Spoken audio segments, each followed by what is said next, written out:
Muikarĩri gĩtĩ wa kanjũ ya gũthaitĩra thũgũri wa icunguruma gũkũ bũrũri-inĩ nĩwe Francis Mogo, oro hamwe na ũnyitanĩri na rũhonge rwa endia kuma gĩcũa-inĩ nĩ manyitanĩire nĩguo gwetha kĩhonia kĩa ũici wa cuma gũkũ bũrũri-inĩ. Kuna watu wamekuwa wakismuggle vyuma nje ya nchi kinyume na sheria, wanatumia mipaka ya Lungalunga na mipaka ile iko pale Busia na mpaka ule mwingine uko na Manga. Wamekuwa kitumia hiyo mipaka kupeleka vyuma nje ya nchi bila kufuata sheria. Akiaria mũcemanio-inĩ ũyũ, Mogo nĩorĩtie endia icunguruma ici gwĩthemana na gũthiĩ mũgarũ na mawatho marĩa magathĩkĩtwo ma gũthũrima thũgũri ĩno. Na tukikupata, jambo la kwanza ambalo tunafanya, tunahakikisha kuwa tumekukamata, tumekushtaki, kisha baadaye tuna withdraw ile license yako ya kufanya biashara.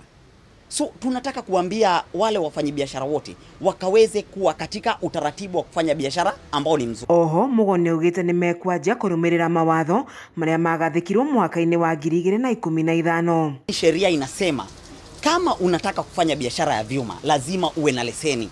So tunawashauri wale wamekata hizo leseni, ikifika muda wa kufanya renewals wakaweze kufanya renewal. Mwena-inĩ wake mũikarĩri gĩtĩ wa endia icunguruma ici kuma gĩcũa-inĩ nĩwe Dickson Kibu augĩte mũcemanio uma wa gũthomithia endia cuma ici ũrĩa makũruta biashara hatarĩ gũthiĩ mũgarũ na watho wa thirikari. Tuko na capable and vibrant chairman hapa, anataka kuja kutuelimisha na ofisi yake yote ndio tufanye ile kazi ambayo inatakikana.